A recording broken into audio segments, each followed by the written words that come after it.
You have 3 voicemails. How did you get into video making? How did you get into video making? If you were to summarize, what is creativity to you? Creativity to me is... I think we should talk about Viet Devils first. We haven't even talked about Viet Devils. Oh yeah, what is Viet Devils? Hello there. Welcome to the show where we have the convos about Vietnam, you know.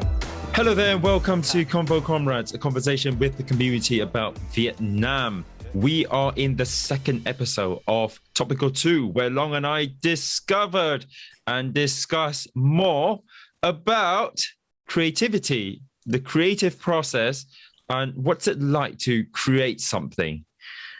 How's your yogurt? It's oats. Helps lower cholesterol. Yeah. Does it help you to stop peaking? Because it's still bloody peaking. I don't know what's the reason. I think this is the problem with free platforms. Maybe lower your voice. That can help. I'm speaking. Let me lower the volume. How about now? Yeah, it doesn't help when you say, let me lower the volume. How about now? How about now? How about now? It's better.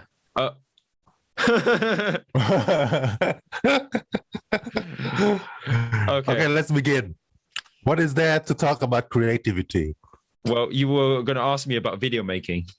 Oh, yes. Video making. How did you get into video making? How did you get into video making? Are you asking me? Through me. Okay. So video making started. It started when I left St. 319 and I went over to the UK for university, right? So I made a video to essentially, it's kind of like a lock up the memories of me with St. 319. And I released it literally just before I got on the plane. And then I turned off all of my notifications, of course, like turn off my phone and all of that stuff. And then after a 13-hour flight, I went back, I came to the UK, came to London, and I checked my phone and it blew up. And back then, it was literally blowing up. Like, well, it's not literally blowing up, but it was crazy, right? It was like, I don't know, 50 shares or something, which back then, like 10 years ago, was crazy. And the video got like 50,000 views overnight. And it was crazy. And the inspiration that I got from that was really based off Nigahiga.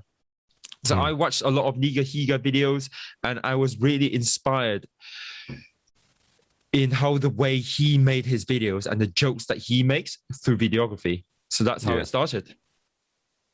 Ah, I see. So where is it now? You're still on the channel, man. What are you on about? No, as in your video making journey, right? Oh, okay. If you Where's not it the now? actual video. I didn't hide it. No, which server specifically? Yeah, it's not that good of a joke. Okay, like your video making journey, where is it now compared to that Saint 319 farewell video? It's evolved, I would say. It's evolved. So it started off with the farewell video. And then I started doing more sort of dance covers and dance choreographies by myself. And that's when I leveraged on the skill set that I learned from Saint 319 to do my own videos, right? So it's not just videoing the dance and the technique behind videoing the dance. It's about telling the story before and after the dance as well. And why there was a dance in the first place and what that dance was trying to tell. What it was trying to say. And then there was a point when I realized that, okay, I do all these dance videos. I get a lot of views. I get a lot of attention, but my creativity wasn't really fulfilled. And then I started doing vlogs because that's when I watched Casey Neistat. And for those who don't know, he revolutionized the concept of daily vlogging. And basically, there's this old ass man, like 35 or 40 years old in New York, wearing sunglasses, even though if he's indoors, he still wears sunglasses, rides around New York on a skateboard, talks about technology and anything that pops up in his life.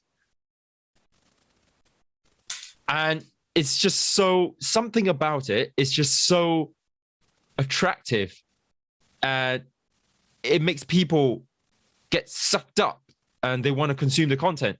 And he makes a video about his life, like it's a 10-minute to 15-minute video every single day for I don't know how many years. And if you think about it, you video everything that happens in the day. He goes back home, he edits everything, and he chucks it up on the internet the next day. And he does it over and over again.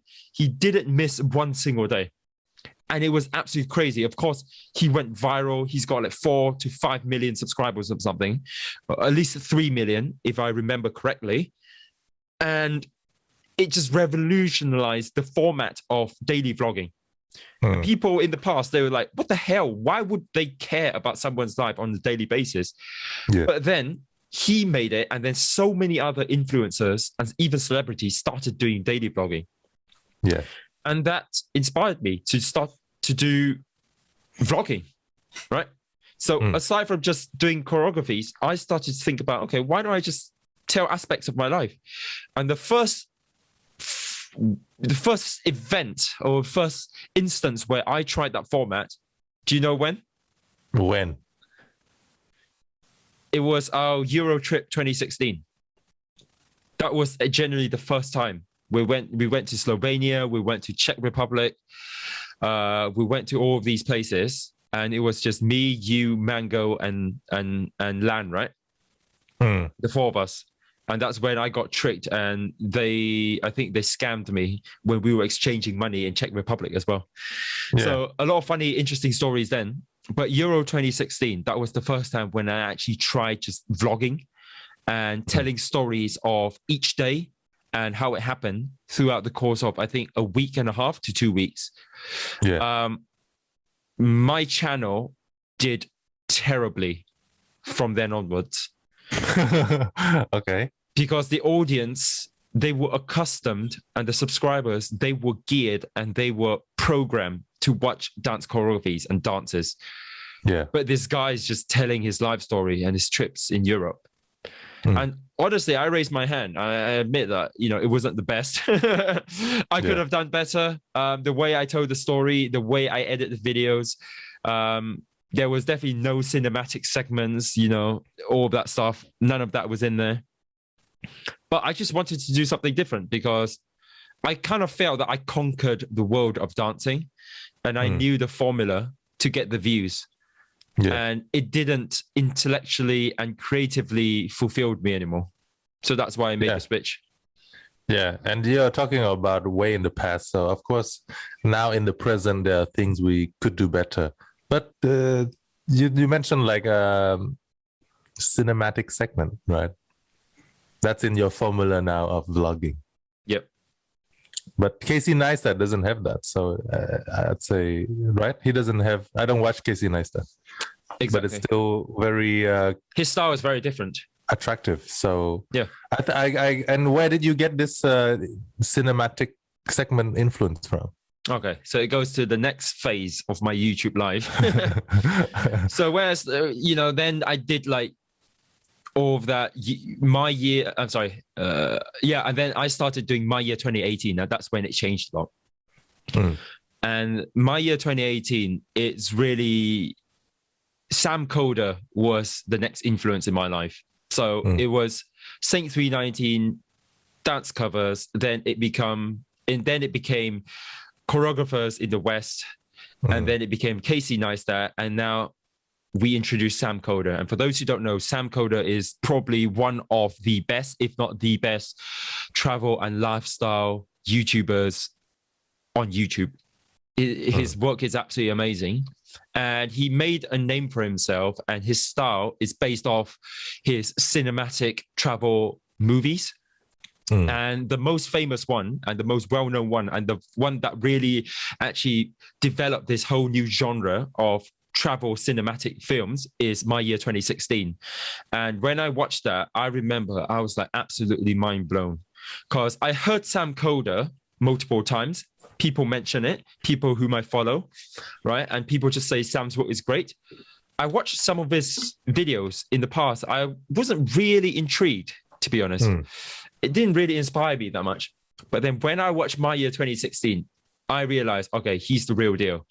In your words, Long, he's the shit. Like he's the shit. Like, because jumping from Casey Neistat's videos, which are a bit friendlier, relatable, very rough, less heavy on the edit, to Sam's type of videos, which is heavy editing, very cinematic, a lot of work put on sound design and color grading, etc. You realize that, oh shit, there's a new genre here on YouTube that I didn't know about. I started watching a lot. I started following him a lot, and it influences not just the way I make videos, but the way I see aesthetics. I see things that are, do they look nice or not? Are they premium enough, right? Is the content premium? Does it come across as, okay, this is something that brands would like to attach themselves to, right? Yeah. And it started changing the Vietnamese word is tư duy, right? The rationale and the understanding of content and video making. So Sam changed me a lot. And that's when I started doing something like My Year 2018. Looking back, it was actually not bad based on the experience that I had. My Year 2018, that project that I did. But then every year from then onwards, I started doing a My Year, because that to me is the ultimate creativity fulfillment. So My Year 2019, the year of 3 commitments, and that was the year when I proposed to Mango. My Year 2020, telling the story of COVID and how it affected so many different people, especially people who like travel and creativity. And then My Year 2021, how COVID still sustained and how people in the creative space have to deal with it, right? So different stories and different My Year stories. So the way I understand this is, inside of you, right? They inside of you. Why are you laughing? No, I'm just casual laughing with friends. What's wrong? Yeah, sometimes you laugh just by yourself. That's the thing. You say something and you just laugh. There'll be audiences laughing with me right now. We just don't know. Probably your mom. Okay, sometimes inside. Right now, inside of you, there are 3 genres of video, right? As I see it. First of all is a vlog.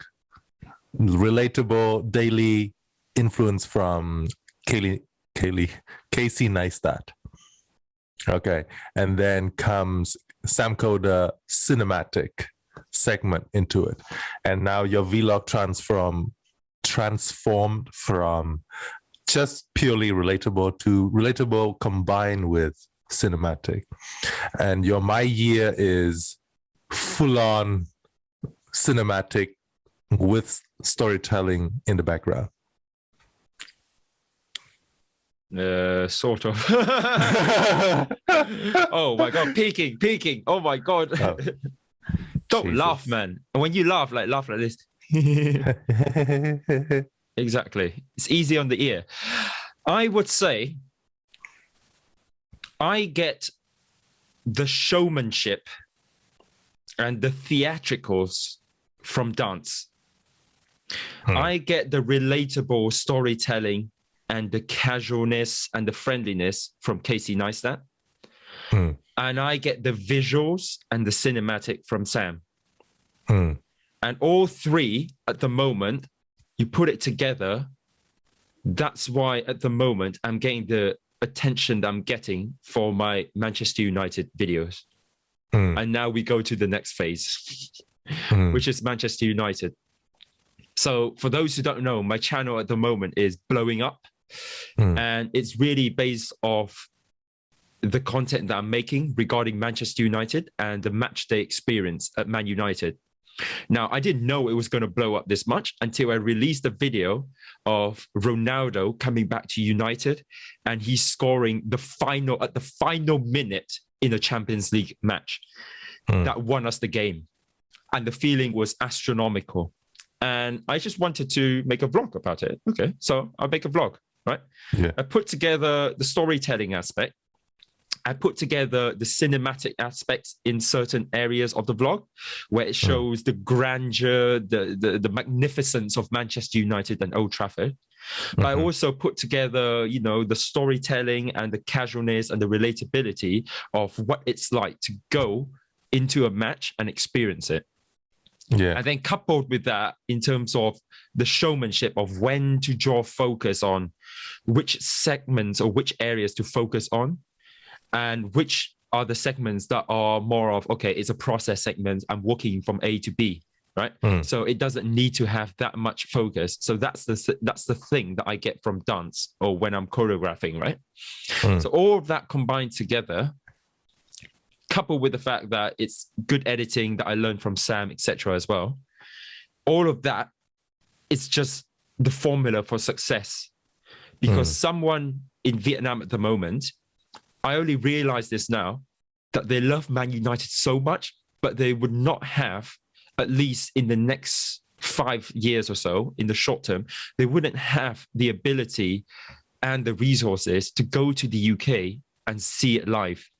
And they rely on people like me to tell the story and to make them feel like they're part of the match day experience. And I got so many comments, like it can even go to the hundreds of comments saying that thank you so much for bringing Manchester United to me and bringing Old Trafford to me, because I'm not going to get the chance to go to Old Trafford. And I realized something that, okay, there's this huge demand, absolutely astronomical demand in the country to know more about what it's like to be over here and to understand the football culture and what it's like to be sitting in the stands of Man United. Now, Man United vlogging and in Vietnamese, it's not new. Other people have done it before, but I don't think they've got the skill set that I've got from all of these other experiences to package it in the product that I've done and deliver it to everyone. And it's been quite consistent across so many games as well. So that's the thing, that it seems like it's the formula for success at the moment. And why, you know, each Man United vlogs get at least 150,000 views. It's insane. And you have the advantage of distance too, right? You're here in the UK. Exactly. But then I was saying, some people do make vlogs when they travel to Man United, but it's just not as good because they don't have, let's say, the editing capability, they don't have the storing capability, the cinematic segments, etc. All of that. Everything is like in one package. Yeah, and that takes a lot of time. It's a journey for you to accumulate all those sort of skills and technique. And I would say, like, a lot of people, when you look at them, for example, and they get views and all that stuff, it takes time. Even Casey Neistat, there were thousands of videos that he made before that no one knew about. Thousands of videos. But then he learnt video editing and storytelling through those videos, so that now, when he started, or not now, but a few years ago, when he started doing daily vlogging, he was a success. Same for Sam. Like I told you, right? I watched so many of his other videos. I wasn't really that inspired, but all of that accumulated and it brought him the skills required and the experience required to make the My Year 2016 video. And now it's Hey Tim and all the other videos that he's made on the channel as well, right? So success, I mean, I can't really say that at the moment I'm getting success, but it's the closest to success that I've gotten so far. Yes. And it's based off years and years of experience. And it's like 10 years on YouTube already. Fucking 10 years. That's a long time, right? On YouTube. But it's about getting experience from so many different sources. And that's where this creative, I mean, going back to our point and topic, that's where creativity comes from. It comes from so many different areas in life, but then you piece them together into this thing that it's new and it brings value to people. Yeah. And it's not copy because you are just influenced by whatever you're influenced by, right? But you combine it with your own experience and with other sources. And this new product that you created is uniquely attached to only yourself. And that is creativity. I mean, I've only understood this concept very recently when I get involved with creativity work with music. But before that, the concept of creativeness, I hardly grasped it. I didn't know what it is, how to be it. Or So if you were to summarize, what is creativity to you? Creativity to me is using whatever resources you have, both intellectual and physical, whatever you've gathered, you've learned, and you have, to make something that's new.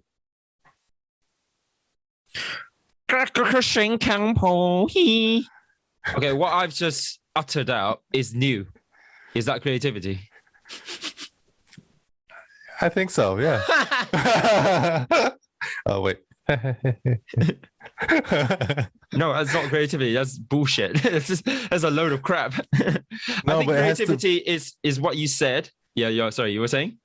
I think it has to fit the purpose. So whatever you're trying to do, using what you have, what you learned, does that product fit the purpose of what you're trying to achieve? I think it has to bring value. Yeah, the purpose, value.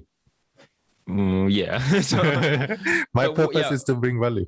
Basically, what I've just said just now doesn't bring value to anyone, right? It's It could. a load of crap. What do you mean? It could. No, let's say it could bring value to someone. Oh, you might use it as one of your tracks. Yeah, and I put it into a rhythm. Ring ding ding ding ding ding ding ring ding ding ding ding ding ding. Right, that's copy. Yeah, someone made that track already. We're going to get demonetized. Not that we're getting monetized anyway, because we don't have enough views and subscribers. Yeah. Okay. Interesting. Yeah. So I mean, overall, I think it's what you said, coupled with the fact that it has to bring some sort of value, right? And value here has to possibly. I mean, each person values differently. Like an economist will think of pricing and money, right, in monetary terms. And someone on social media will think about likes and views and all that stuff. What are you doing? Nothing. So value here has to, maybe it has to be relevant to a particular domain, right? A particular sector or a particular practice, maybe. Yeah, but I agree. But it's so satisfying, right? When you create something uniquely yours with that, oh shit, I'm the shit moment. It's very satisfying for me. And I only get that with music. I don't get it with anything else. Why is that so? I don't know. Like, for example, video making. I also make videos. Do you? Yeah, I love acting. I have to say, I love acting. I love being funny. I love to entertain other people. Mm-hmm. So I find an outlet to do that, which is just vlogging or filming videos. Yep. But I realize that I don't like editing video. So I've been filming a lot of things. Do you like editing audio? Yes, I like editing music, not audio. Good one. I was going to trick you. I like editing musical melodies. Yeah. Not audio as such. Okay. But so yeah, initially I thought, yeah, okay, let me get into vlogging or video making. But then I found out that this is not my thing, because I can't, whenever I open a project or whenever I open the laptop just to edit, I can't bring myself to do it. Why? It doesn't draw me in. Okay. I find every excuse I can to, okay, let's take a break. Okay. But compared to that course from Timberland, I sat there, I think it was like 5 hours or something. Yeah. Beat.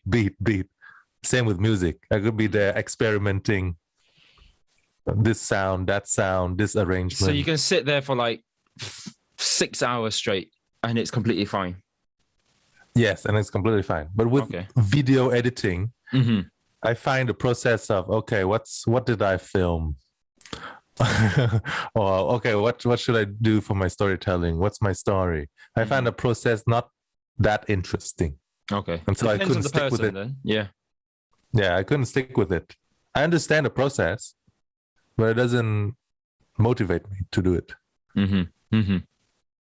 So what's next then? So obviously you're waiting for your new laptop, which is never going to come, but okay. So for those who don't know, Long's always delaying making new songs because he's always waiting for the latest iMac or MacBook or whatever. And it's been 6 months or something, right? Has it been 6 months or a year? It's been 6 months. 6 months. It's been 6 months. And I told him, like, you have to consider opportunity cost, because in 6 months, what I did was I created a brand and it's reaching 10,000 subscribers. So that's the opportunity cost. And I'm telling you, look, you're always... I'm not even kidding. This opportunity cost is a big thing, is a big deal, right? And in 6 months, you could have learned so many things. You could have been the shit now, but you are still shit. You could I know, have been exactly. the shit. Yeah, Exactly. And I'm not even sure if it's still going to be 6 months, because it can be 9 months, it can be a year. I don't know when you're buying your new. You're always saying that you need a new laptop because your current laptop is not good enough. I asked you, why aren't you buying just the latest version? He said, well, they're going to release even a better version soon. And look, yeah, basically it's your decision, right? But I want to ask you, when there is a new laptop coming out and when you're going to purchase it, what is your next step? That's going to be deep music making. I'm just going to go all in, experiment. I think this is when, for music making, there are a lot of phases. The phase where you get hooked into it, you learn about it, and you learn how to make basic things, which I've achieved. Okay, I know how to make a song now. Basic things. Mm-hmm. But now the next step is finding my own style. Mm-hmm. Right. Okay, now from whatever I've learned, let's experiment around and find a true sound that rings my name. And just experiment. So then after getting that new laptop and getting that CPU power, SSD storage,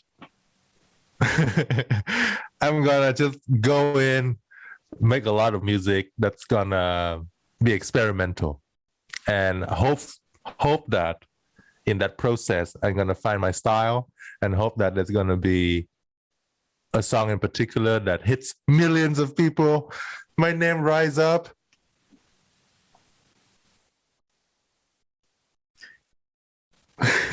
No, okay. So just like Casey Neistat, right? He made lots of videos before. Yeah. So to me at the moment, you're kind of like me back in uni.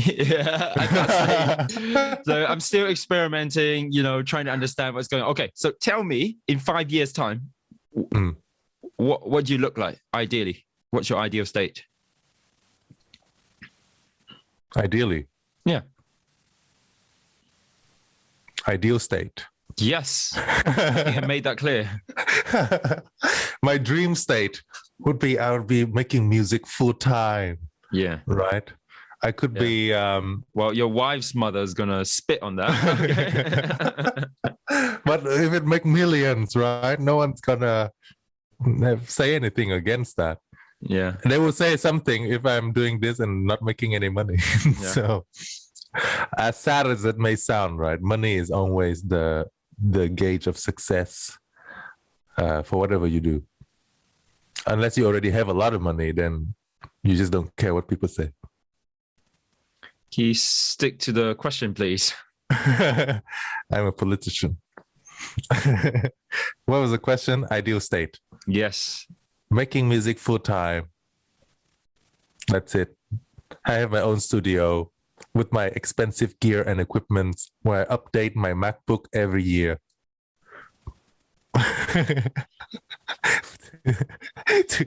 to get the latest RAM. Are you a freelancer? Are you an influencer? Are you a company owner? What are you? Like, be specific. Up to now, I only think that I can be not a company owner. I don't like owning companies. Why not? Because company owners doesn't create music. They put resources together and they so you want to be the actual artist. Yes, in the process. The actual artist or the actual creator. Maybe not artist. Artist here is not the person singing. What I'm saying is artist is in the purest sense, the person who creates art. Yes, the content creator. That's it. I love the process of making music Yeah. And it could be I'm an employee within a record label, and they employ me to produce tracks. Yeah, your wife's mother is going to spit on that. But if it's like, no, for example, right, my role model, I think everything starts with a role model. If you don't see someone do it, then it's hard for you to imagine what sort of career that you're going to aim for. Okay. A role model for me is Blackpink's producer. Suddenly I forgot his name now. Great role model, you. I think it starts with Kim. Great guess. I mean, probability of hitting that is pretty high, isn't it? But he is the YG. YG is the company, is the record label, right? Yeah. He's the producer for YG for so long, and he produced track for Big Bang, for 21, and now Blackpink. So as you can see, K-pop groups comes and goes, but the producer remains. But no one knows about him. It's kind of like the choreographer. Yeah, but he gets to do what he likes for a very long time. There's no in and out of fashion for him. Yeah. I'm sure there's a lot of stress. I mean, if you're doing it for Blackpink or 21 or whatnot, I mean, yeah, there's probably a lot of stress. But okay, at least you get to do what you love. Yeah, so that's why I love it. I see him as a role model, and he earns a lot of money because, you know, you don't get paid normal salary producing big tracks like that. So that's my dream, okay? If I say that in 5 years I look like that, I'm a little bit embarrassed. Like, oh man. Wait. So what's the equivalent in Vietnam? Is it space speakers or what? It's gonna be like space speakers or Sun Tung MTP's producer. I don't know who that is. MTP Entertainment. Yes, but a producer within that. Yeah. Onion. I don't want to own the whole thing. If you own the whole thing, your creativity goes away. It goes into something else, like how to navigate the legal context, how to sign agreements. I don't like that. Yeah.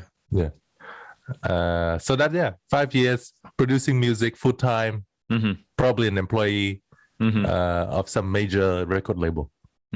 That's a dream state, okay? But realistic state, maybe not.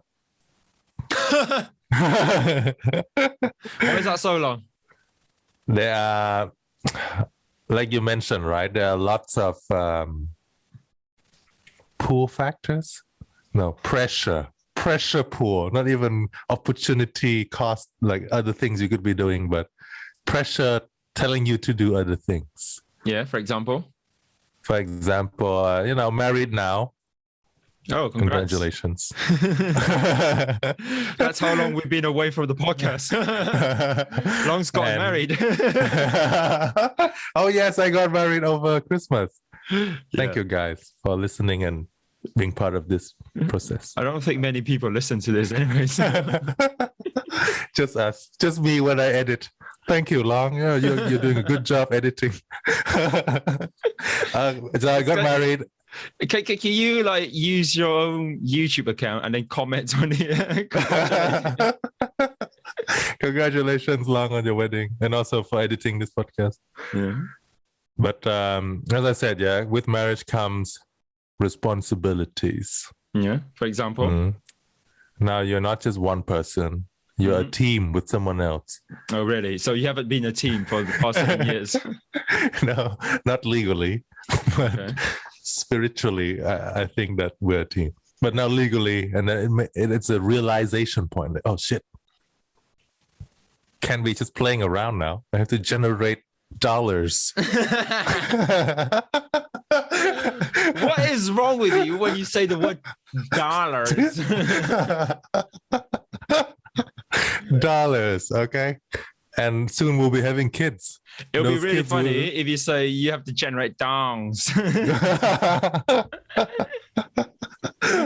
Dong is losing value. Oh, shit. No, dong is great. Next.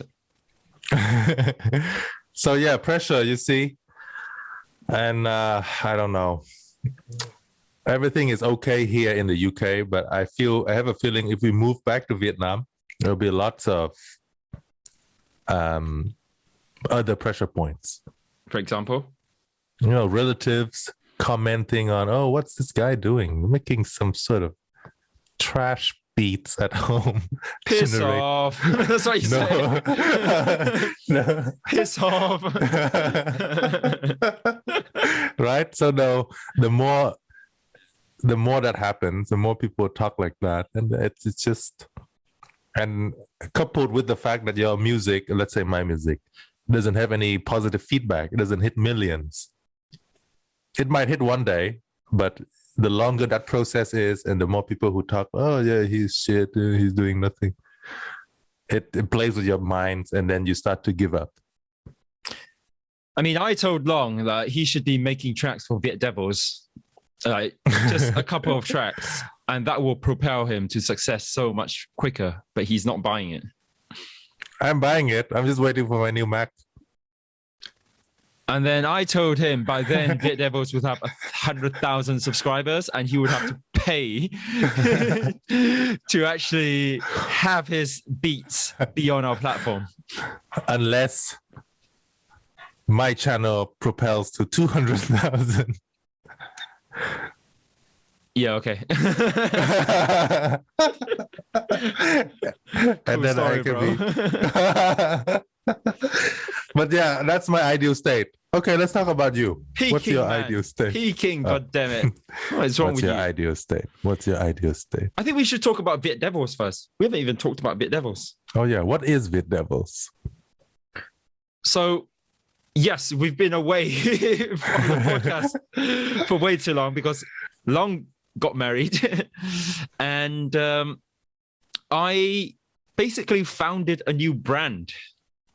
And for those who don't know, Viet Devils is a community for Vietnamese Manchester United fans. And the reason why this is a thing is because football opinion has always been there. You can see it on Facebook, you can see it on Instagram, you can see it everywhere, right? After a game, during a game, before a game, whatever, people give their opinion about football matches or the team that they love. And football passion has always been there. And it's there's a saying that you can divorce your wife, you can change your religion, but you can't change your football team. I think this is very true. Very rarely do I see someone changing their football team, unless that they're new to the game, fine, right? But people divorce all the time. People change their religion all the time. I see that a lot. But I just don't see people changing their football team, right? If they're passionate about it. That's true. So the passion is there and people have opinion. But what I'm seeing in the market at the moment is that the opinion is centralized. It's centralized in BT Sports, in Sky Sports, or in Vietnam, it's Gacop, right? All of these media agencies. And it's centralized in some people, some commentators, being like Viet, right? Yeah. There's certain people who give their opinion and everyone listens to. But innately, as a matter of fact, everyone has an opinion on football. So how do we create a platform that is scalable enough to bring the voice to the fans, right? Because only as a fan do you really care about your football club and you want to say the blunt truth about the football club. You're not tied by commercial reasons, you're not tied by political interests, etc., as though that you're working in a Gacop, a BT Sports, a Sky Sports, right? As a fan, you just want the best and you're willing to say exactly what you think about people who have influence in the industry. As a commentator, it's less so because you would have certain relationships that you have to respect, that you wouldn't be able to tell the truth. And that's why I founded Viet Devils. And this fan channel format in the West, it's quite common. You've got a lot of fan channels. But in Vietnam, Viet Devils is the first ever football fan channel. And over the past 3 months, we grew to, I mean, by the time this video is out, it will be 10,000 subscribers. And that's ginormous, right? If you think about Convo Comrades YouTube channel. What do we have? 200? 300 or something. Yeah, I don't know. But This completely different. And I think it's not about the fact that it's less so about the fact that our content on Convo Comrades is not good. It's just that we're touching on a broader audience by speaking Vietnamese, really, on Viet Devils. And it's growing so fast, exponentially. And every now and then, every few weeks, I have to think about what's the next post to celebrate the new milestone that we're hitting. Yeah. Constantly. And we're going through a rebranding now, and there'll be a new logo and a new YouTube and Facebook banner coming out very soon. It's going to be sick. Yeah. It sounds... So that's Viet Devils. Yeah, it sounds so much more exciting than Convo Comrades, right? Like so many. Oh, we hit a new milestone. Oh, more followers. What do we have to do to accommodate those new followers? But with Convo Comrades, it's more mellow. Oh, okay. Hello, our usual listeners. How have you been? Hi, Mom. So I've just sent you the banner. You can look at it. And for those who want to see, you can just go on our YouTube channel, Viet Devils, or Facebook, Viet Devils as well. But it's in the making at the moment. And the banner, I can see Long. He's gonna be so shocked. He's gonna be so shocked when he sees the banner. It's sick. This is very good. It is next level. It is next level, isn't it? Yeah. But yeah, like I said, we're talking about creativity, right? And when I'm doing Viet Devils, it's about leveraging on the experience that I have in so many different things. And if you see the banner, you see that it's taking inspiration from arts that I've seen before. For example, the left-hand side, you can see the trophies on the mountain. It's inspiration from Mount Rushmore in the US, and also from the Lord of the Rings, where you see a lot of statues being engraved on mountains, etc. as well. So that's the inspiration I got. The army of fans, right? That comes from films like Kung Fu Panda, where I see, the turtle master, right? There's a turtle master and he leads an army to fight the other army. That's the inspiration that I got. Manchester United, Old Trafford, of course, from the experience that I've gotten, but also from the videos that I've captured in Old Trafford, where certain angles just look really good.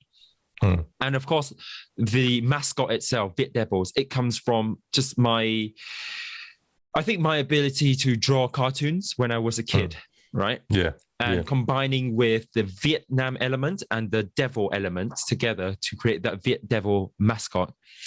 And of course, things like, the setting and the scenery from a different planet, that comes from Marvel. And also comes from ideas like My Year 2021, that part where the world exploded and ink was splatting out. It's a bit futuristic. So that comes from there. So it comes from different areas. And when I'm doing Viet Devils, there's a lot of creativity behind it in terms of building a brand, building a community, and how do we make a brand that is premium enough, but is also inclusive enough for the broader Vietnamese community who are fans of Manchester United. Yeah. Very good. Speeches. No more questions. No. I didn't do it. The idea came from me, but we've got a very talented artist who's a passionate Manchester United fan as well. Shout out to Leon Art. He did the drawing, and I think he did it from Adobe Illustrator. Oh, wow. Very good. You need a good PC for that. Yeah, good MacBook. Latest RAM. But anyway, why are we talking about Viet Devils? Because there was a question that said the question was Viet Devils first. Ideal state. Oh, okay. In 5 years. So ideal state in 5 years' time. I think because I'm a person of creativity, I think I would want to do something in the creative space. This is my strength. But it's not just pure creativity, like drawing an art piece and then hoping to sell it, right? It's about creativity and understanding what business value it brings to the world. Yeah. Right? Because over the course of the past couple of years, you might not know this, but when I hit 30, which is very soon, it's very sad to say it. When I hit 30, I do want to make a video on my YouTube channel talking about 10 lessons that I've learned that I wish I knew before I hit 30. Yeah. And one of the things that I realized is, at least for me, life is broader than yourself. It's broader than yourself because, for example, on my YouTube channel, right? I can hit the views and I can hit the subscribers if I just stick to one niche. I think the formula for YouTube is very clear. So easy. If you just literally do one thing and do it very good and do that niche for over how many years, and you frequently upload, you will get your subscribers and you will get your views and you will get your recognition. But for me, there was a bit of selfishness in the sense that I wanted to do it for myself. Right? So that's why I jumped topics. I jumped practices. I jumped domains, right? From K-pop to choreography. In a way, it's quite similar. But then I jumped to vlogging, then I jumped to cinematic travel, then now I'm jumping to Man United. I'm jumping all the time because personally for me, creativity-wise, I'm not fulfilled. And if I'm not fulfilled, I might just quit YouTube altogether, right? Yeah. So I would rather still doing YouTube, but I just jump and do different things. And that's why the Hyosike Ray channel, I mean, it's gotten 80,000 views. I'm sorry, subscribers over 10 years. That's not very good. But I'm okay with it because I'm still able to do it. But for Viet Devils, it's about doing one thing, and that formula will work. And I know for a certain fact that this year in 2022, we will hit 100,000 subscribers. I don't know when, but we will hit 100,000 subscribers. So going back to the point, life is broader because when you're doing something that is broader than yourself, then you will see that there is a lot of value that you're bringing to different communities, right? So two projects in my mind. Number one is Viet Devils and building this community that is bigger than myself, right? It's not a Hyosike thing. Yes, I founded it, but it's bigger than that. And we will be bigger than that. There will be a point, for example, where I will not go online. I will not talk. It will be other people in the community who do the talking. And I'll be doing the management, for example, behind the scenes. Right? So that's something that can happen in the future. So that's one. And number two is, we've talked about this, but there is something here about storytelling and making positive business impact for travel and lifestyle clients. That's something that I can still do, right? And this is more project-based, whereas Viet Devils is more scalable and ongoing. So it's slightly different. This is less so about building a brand, but more about individual bilateral relationships with clients. And Viet Devils is about relationships with a broader community and users or people within the community, right? So the two formats are very different. But what I do want to help businesses is not just make amazing social media content, visual content, digital content, understanding their strategy, etc., to make the right content to help them to ultimately bring revenue and profits, etc. But also, it's bigger than that. It's about how do we tell the right story and how do we make sure that these businesses help the world through their products and services. And for example, in travel, it's about environmental, right? Eco-traveling, sustainability traveling. Are they a sustainable business, right? And yes, it fits both from a business perspective that they're going to be capturing that market who care about sustainability, but also it fits with the values that I have as well about caring for the environment. So something broader than just myself, right? Yeah. So once again, two projects, but things that are bigger and broader and bigger, more expansive than yourself. That will bring you a bit more joy and fulfillment and motivation to continue doing. Yeah. Sounds very realistic and achievable compared to my ideal state. Employee of... Well, you don't even have a bloody laptop at the moment to do what you want to do. I feel... Let me adjust my ideal state, okay, compared to yours. This is called benchmarking. Now that I've heard your version of it, I think my more realistic ideal state will be do music for Viet Devils. I'll still have a full-time job, right? To support the periods where I don't generate any income with music. Okay. And so now I'm thinking a little bit and shifting to, okay, I love making music, right, regardless of money. If I can make music for money, that would be great. That's a bonus. But regardless, I still want to make music. And in order to do that, I need to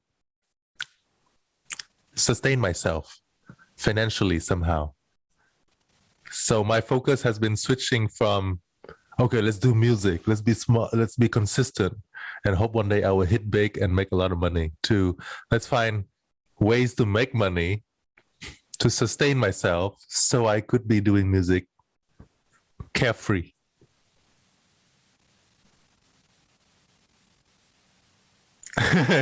Right? You see. So if I make music and I don't make any money, that's fine, because I have these other things. Could be a job, could be I don't know, renting out houses that sustain myself financially. Okay, but chicken and egg kind of thing. I don't know. But if you have a full-time job, there will be a point where you realize that in order for you to go to the next level in your music making journey, you need more time. And so that's why we talk about career breaks and all that stuff, right? Because we need more time. And that how are you going to get that time if in the future if you become more senior? Exactly. But that, I think, there has to be a signal for that. Like, oh, shit, suddenly got... My Ronaldo chant track on Viet Devils hit 200,000 views. This is the real shit. I'm telling you, look, I'm not kidding. I'm not kidding about this. Like, if you want to get followers quickly and you want to bring value to a community quickly and get your name out there, make music for Viet Devils. Yeah. No, I'm not denying it. I'm seeing the value there. Yeah. And I will make it with my new laptop. Okay. Why can't you do it now? I don't get it. Why can't you do it now? Why do you need your new laptop? Because it's so bad. It's so slow. You've just edited from my Sony videos, 4K, 120 frames per second for your wedding. And it's completely fine.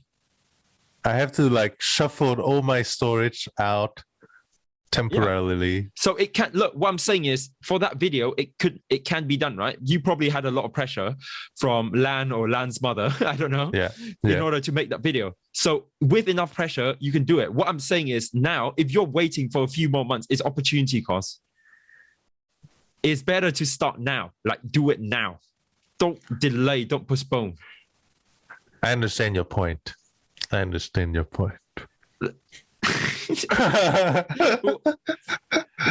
I'm saying is it can be done. It's just that you haven't applied enough pressure on yourself to do it. Yes. But imagine, like, if you release a track now, it gets 10,000 views. That's already way too much compared to what you're getting at the moment, right? And then you get immediate feedback so that you have enough feedback to work on the next track immediately.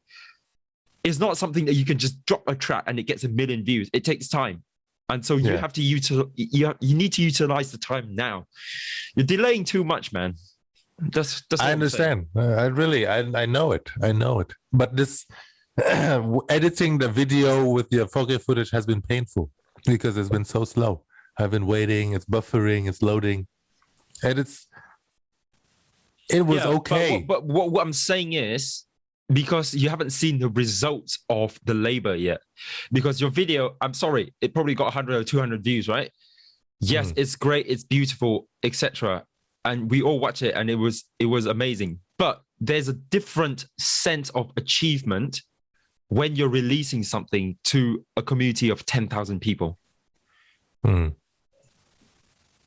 the thing is, bear in mind, this is completely new in the market. I'm always thinking about revolutionary things and disruptive things. This is new in the market. You never think about people doing track or crazy beats about football in Vietnam. Yeah. This is new. It's new. It's a green field, and you need to jump into it immediately, ASAP. Yeah. That's all I'm saying, man. That's all I'm saying. I know. I understand it. I know. I know the intention. It's like Viet Devils at the moment. To me, it's greenfield. I have to jump onto it immediately, right? And that's why at the moment I'm losing sleep. You know, I'm doing projects in my company during the day, and at night I'm managing a startup, right? And now I'm spending the time to finish off and close off the podcast. And whilst also I'm editing my YouTube videos on my main channel as well. I'm doing a shitload, but I know that I have to do it, because if I don't do it now, I'm going to regret. That's the mentality that you need to have, because these opportunities, they don't just present themselves there. And if you don't grasp it, you're going to regret. That's the thing. I'll think about it. Okay. I know what I'm saying is I realize your point. Okay. But I also realize the pain of having a slow computer. It interferes with your creativity process. You cannot do a lot of things. I used to have that as well. I used to have shit computers before I bought my MacBook. iMac.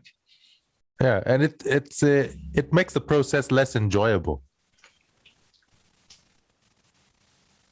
I care about enjoying my time making music.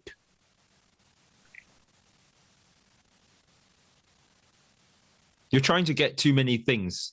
You're trying to achieve too many things, and thereby you achieve nothing. Well, I mean, don't feel offended when I said what nothing. Yeah, right? yeah, you still got your job and all that stuff. But what I'm saying is, in this creativity journey that you're trying to attain, and you're embarking on, you're achieving at the moment nothing, because you're trying to, you want everything to be aligned. You need to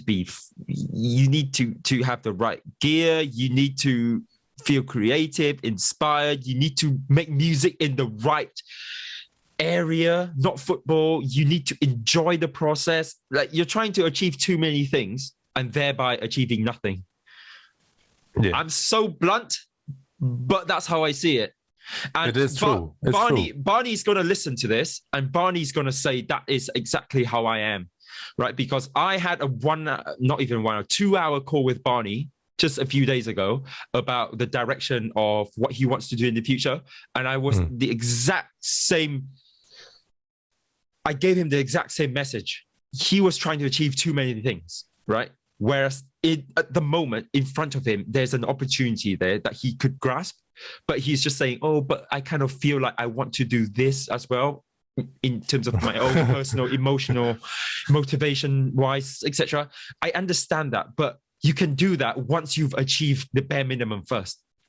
Get what is in front of you, and then you can always achieve what you want to do 5 years down the road when you have the platform to do it and when you have more flexibility to do it. Do I like the logo that we created now? I did it in 1 hour. I don't like that logo. Do I like the banner on Viet Devils? No, I don't. But I'm okay with it because it's the bare minimum that I need in order to kickstart Viet Devils. Do I like the quality of the videos that we're uploading at the moment? No. Some of the microphones are bad, right? Sometimes I can't hear what the members are saying. And therefore, it affects how I understand their analysis of the game, right? Sometimes I'm not happy with the background, right? I want a green screen. I want a well-designed background. Like, you know, Mark Goldbridge from the United Stand, the biggest fan channel in the world, right? I want a lot of things, but sometimes I have to be okay with these things not being there yet in order to get this community going. That's a good point. That's a very good point. Just wait until it sink into me. Which is in 6 months' time, and then when I get my new MacBook. Yeah, exactly. Just when you get Anyway. No, I'm saying I have registered your point. I understand all the arguments. But but I'm waiting for my new MacBook. All right. That's your choice. Yeah, no, and I appreciate it. No, let's say it. This is an opportunity. You recognize it for me. I really appreciate it. Okay. That's all. Anything else that we need to discuss on creativity? No. It felt like we just had a very heated session on seizing the opportunity. No, but it's more of seizing the opportunity, but also in the creative space. right? Mm. It's not Yeah. like I don't know. You have the opportunity to Buy Bitcoin. yeah, whatever. I mean, in some ways it's applicable, but yeah. Anyway, it's still within the creative space, I guess. I mean, we talked Yeah, about it is. what we talked about video making, we talked about video editing, we talked about creative journeys, beat making, dance choreographies, all of these things. So overall, I think to conclude, creativity doesn't necessarily need to be like, you know, you holding a paintbrush and painting something, right? Yeah. You can be creative in other fields as well. I mean, the other day, what was it? We went to a friend's house. Was it Ha and Anne, right? And we had cake. And I saw that there was creativity in baking. Yeah, definitely. And in making a cake. Yes, you do copy certain people and copy certain recipes, but then there is creativity in how you present the cake, in maybe one or two more ingredients that you add in how you cut the cake, in how you market the cake and sell it to people on Instagram, etc. There is creativity in that. And as long as you think of new ways to bring value to new audiences or existing audiences, that's creativity. There can be creativity in, let's say, accounting, as boring as it sounds, but you might think of new ways to copy and paste things that make the process faster, right? Different ways to present the numbers so it's clearer, etc. as well. There's always creativity in so many things. Yeah. Creative accounting is always the source of fraud. When you want to do creative accounting, it means you want to hide something. But, maybe. Yeah, I agree to your point. Creative in everything. For example, house decoration, right? I think Mango and also Lan, they were doing a lot of house decorating, the layout of things. That also takes creative effort. Exactly. So it can be in anything. Exactly. Okay, cool. Anything else? Well, I don't think we I don't think we have any comments coming through because basically our audience hates us. They don't care about us anymore. So no reading of comments, nothing of that. Wait, let me just ask the audience this question, right? Yeah, can you please comment down below, please? Yeah, okay, your answer. Let know. I want to ask this question. But I'm saying when you ask it, make sure that you ask them to comment down below as well, so you know that. Oh yeah, of course. And let me ask the audience this question: do you want Convo Comrades to continue? If we receive more than 300 responses, 300 absolute bullshit. Like 3 is difficult, man. 3 is. You might get your mum to say it. You might get. I mean, I can ask Mango to write something. I'm not even sure. Lan probably don't want it. I'm trying to make it impossible, but okay. 10. If there are more than 10 comments, saying we want Convo Comrades to continue, and the reason why, in a clear and concise paragraph in your comment, we will consider continuing Convo Comrades. That is our 2 points. Am I picking? I think 10 is definitely impossible, so I agree with the number 10. But also, I love how you said clear and concise, and normally it's like sentence, but then you say paragraph. We will not accept anything if it's not a paragraph, but it has to be concise. Clear, concise paragraph. We're looking for 10 of those on our YouTube video. Yeah, all right. That's the only source where we'll mark our submission.